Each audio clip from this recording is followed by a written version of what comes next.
Hello दोस्तों, आज हम इलेक्ट्रिकल सबस्टेशन के इरेक्शन का प्रोसीजर के बारे में पढ़ेंगे सीखेंगे। जो जीएसएस होता है वो कैसे बनता है, क्या इसका प्रोसीजर होता है। जो वन बाय वन हम डिस्कस कर रहे हैं। Substation erection process. सभी इरेक्शन प्रोसेस में मोस्टली सबस्टेशन कोई भी काम होता है उसमें 3 प्रोसेस होता है। सबसे पहले सिविल वर्क,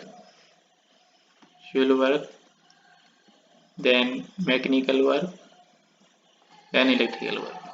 अब सिविल वर्क में क्या क्या होता है हम डीपली डिस्कस करेंगे। In civil work following work include marking and surveying activation. First marking and जिस एरिया में सबस्टेशन बना है उसके एरिया का हम मार्किंग एंड सर्वेइंग करते हैं कि ये एरिया बनाने के लायक है या नहीं है। देन जब सबस्टेशन मार्किंग एक्टिवेशन और सर्वेइंग होने के बाद हम सबस्टेशन में यदि कोई फाउंडेशन बना है तो उसका एग्जीक्यूशन किया जाता है। एग्जीक्यूशन करने के बाद उसके अंदर पहले नीचे पीसीसी किया जाता है। पीसीसी करने के बाद रिंफोर्समेंट एरिया डाल के जो रिंफोर्समेंट बनाया जाता है। रिंफोर्समेंट बनाने के बाद शटरिंग वर्क किया जाता है। शटरिंग वर्क करने के बाद आरसीसी वर्क होता है। देन फाउंडेशन कंप्लीट तैयार हो जाता है।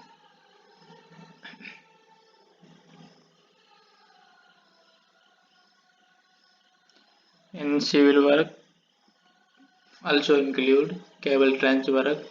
सबस्टेशन में जो केबल लाइन करने के लिए जो ट्रेंच यूज होता है केबल ट्रेंच कहते हैं, जिसमें केबल लाइन किया जाता है। इस सबस्टेशन में इक्विपमेंट से जो केबल आती है कंट्रोल रूम तक जाती है, केबल ट्रेंच के थ्रू जाती है। कंट्रोल रूम जहाँ पैनल्स वगैरह इंस्टॉल किए जाते हैं। लेवलिंग एंड गिट्टी यार्ड में लेवल करके उसमें गिट्टी डाला जाता है। गिट्टी टच पोटेंशियल को कम करती हैं और यार्ड में अनवांटेड ग्रास वगैरह को उगने नहीं देती हैं। Sub station road, sub station में चलने के लिए जो रोड भी सिविल वर्क का ही पार्ट होता है। Then we have to focus on mechanical work. In mechanical work, substation structure hardware erection work is include. Process is below. Structure direction work tower beam equipment structure install on foundation pole. जो tower beam और structure equipment है foundation pole पे install किया जाता है। Levelling of जो structure install करने के बाद उसको कंप्लीट सभी को लेवल कवर किया जाता है। नेट पर टाइटनेस चेक किया जाता है और fencing of yard is done. और यार्ड की फेंसिंग की जाती है जिससे यार्ड के अंदर कोई अनवांटेड पर्सन या अनऑथराइज्ड पर्सन एंटर ना कर सके।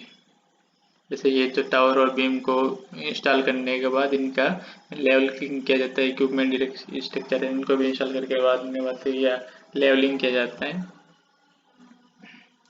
और ये जो यार्ड के चारों तरफ फेंसिंग करके कवर किया जाता है यार्ड को। एंड इलेक्ट्रिकल वर्क में फॉलोइंग वर्क इंक्लूड है earthing of sub station, equipment erection work, stringing and jumping work, panel installation work, cabling work, plate installation work, equipment and panel testing and commissioning work. So one by one हम discuss करते हैं। Earthing of substation. Substation का सबसे important part earthing होता है कि earthing जितनी अच्छी रहेगी सबस्टेशन का प्रोटेक्शन सिस्टम उतनी अच्छा काम करता है। सबस्टेशन में अर्थिंग के फॉलोइंग पार्ट होते हैं। सबसे पहले अर्थमेट, जिसमें एमएस फ्लैट को लाइन किया जाता है पूरे यार्ड के अंदर पैरेलल कनेक्टेड किया जाता है एक्स एंड वाई में। ये जो अर्थमेट है एक्स वाई में कनेक्ट किया जाता है। देन अर्थफिट, ये जो अर्थफिट होता है वो अर्थमेट से पैरेलली कनेक्टेड रहता है। अर्थ रोड, जहाँ अर्थमेट क्रॉस करती है उस एरिया पर कुछ पॉइंट पे हम अर्थ रोड यूज करते हैं। इक्विपमेंट और जो इक्विपमेंट होता है उसको अर्थिंग देने के लिए हम जो इसके नज़दीक जो अर्थमेट जाता है उससे हम इस इक्विपमेंट को अर्थिंग देते हैं और प्रोटेक्शन प्रोवाइड करते हैं। Equipment erection work. In equipment erection work after erection of structure we install the equipment on the structure by help of crane और manually when equipment are small. During installation work we have follow safety rules and regulation. In substation following equipment install lightning arrester, isolator. Lightning arrester lightning से protection के लिए होते हैं, surge voltage से protection के लिए lightning arrester use होता है। आइसोलेटर होता है जो एक स्विच की तरह वर्क करता है। हम ऑफलाइन वर्क कह सकते हो कि हमें मेंटेनेंस करने के इसको ऑफ करके हम किस एरिया में मेंटेनेंस कर सकते हैं। सीटी करंट मेजरमेंट के लिए होता है। सर्किट ब्रेकर एक स्विच के लिए ऑन लाउड स्विच की तरह वर्क करता है। पीटी पोटेंशियल ट्रांसफर जो वोल्टेज मेजरमेंट के लिए यूज होता है। कैपेसिटर बैंक जो sub station power factor maintain करने के लिए लगाया जाता है। पावर ट्रांसफार्मर जो वोल्टेज को step up and step down करने के लिए यूज करते हैं। सब पावर ट्रांसफर को हम सब स्टेशन का हार्ट भी कह सकते हैं। फायर प्रोटेक्शन सब जो पावर ट्रांसफर को प्रोटेक्शन के लिए फायर प्रोटेक्शन सिस्टम यूज होता है, जो nitrogen injection fire protection system mostly आजकल यूज करते हैं।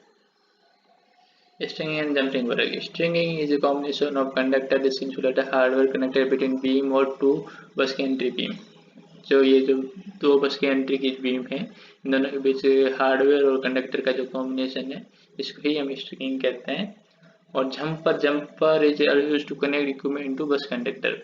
ये जो इक्विपमेंट है, इस सभी इक्विपमेंट को यदि हमें इस बस सप्लाई से कनेक्ट करना है तो इसके हम जंपर के थ्रू कनेक्ट करते हैं, इसे जंपर कहते हैं। Panel installation work. Sub station में डिफरेंट टाइप के पैनल इंस्टॉल किए जाते हैं। रिले एंड कंट्रोल पैनल जो बाकी इक्विपमेंट हमें मॉनिटर करने के लिए कंट्रोल करने के लिए यूज होते हैं। Relay and control panel. PLCC panel जो कम्युनिकेशन सिस्टम के लिए यूज करते हैं। RTCC panel remote tap changer centre transformer में टेप चेंजर को कंट्रोल और करने के लिए voltage oil temperature warning temperature को मॉनिटर करने के लिए आरटीसीसी पैनल यूज होते हैं। एनआईएफपीएस पैनल जो nitrogen injection fire protection system panel है, जो फायर के समय प्रोटेक्शन प्रोवाइड करता है ट्रांसफार्मर को।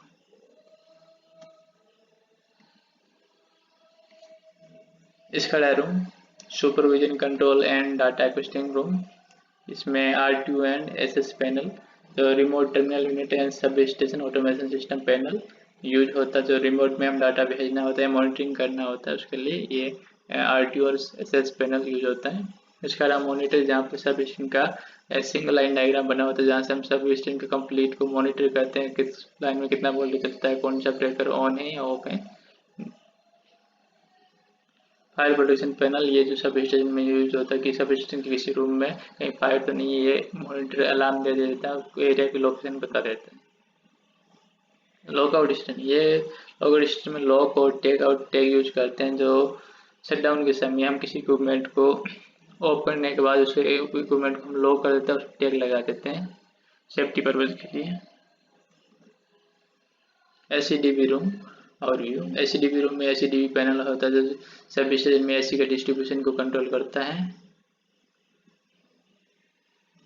बैटरी चार्जर पैनल जो बैटरी को चार्ज करने के लिए यूज होता है।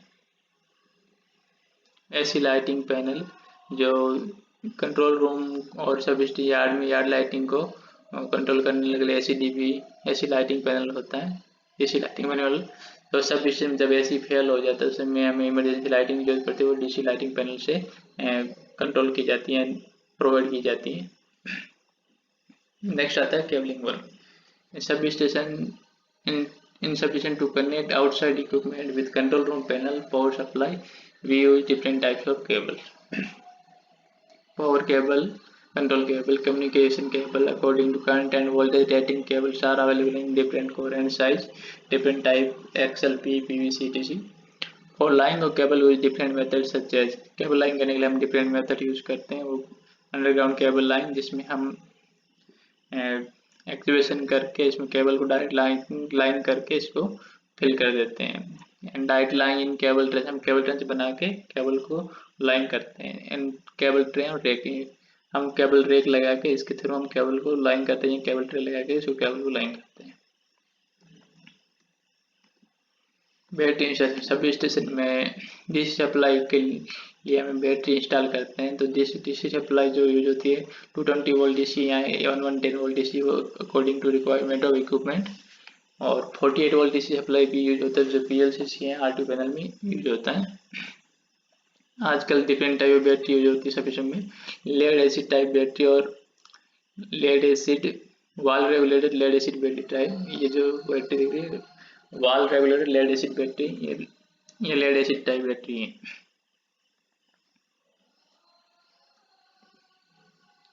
Equipment and panel testing and commissioning work. All equipment are sufficient tested before commissioning. सभी इक्विपमेंट को कमीशनिंग से पहले टेस्ट किया जाता है। Different type of testing using different equipment, सभी इक्विपमेंट अलग अलग टाइप की टेस्टिंग होती है। सिटी में insulation resistance test, ratio test, knee point test, winding resistance test, polar test, angle test. PT के अंदर insulation resistance test, ratio test, winding resistance test. Circuit breaker में timer, CRM, DCRM, coil resistance test.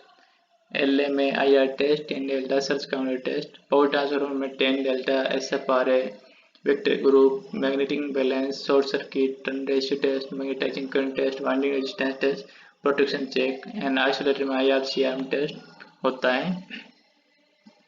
ये एक आपको testing का demo photo जिसमें circuit breaker लगा है सब6 टाइप का, जिसका डीसीआरएम टेस्ट होता है। इस टाइप से इक्विपमेंट कंप्लीट डिटेल टेस्टिंग के बारे में हम नेक्स्ट वीडियो में डिस्कस करेंगे। Thank you. आपको ये वीडियो अच्छा लगा तो लाइक शेयर सब्सक्राइब करें। Thank you.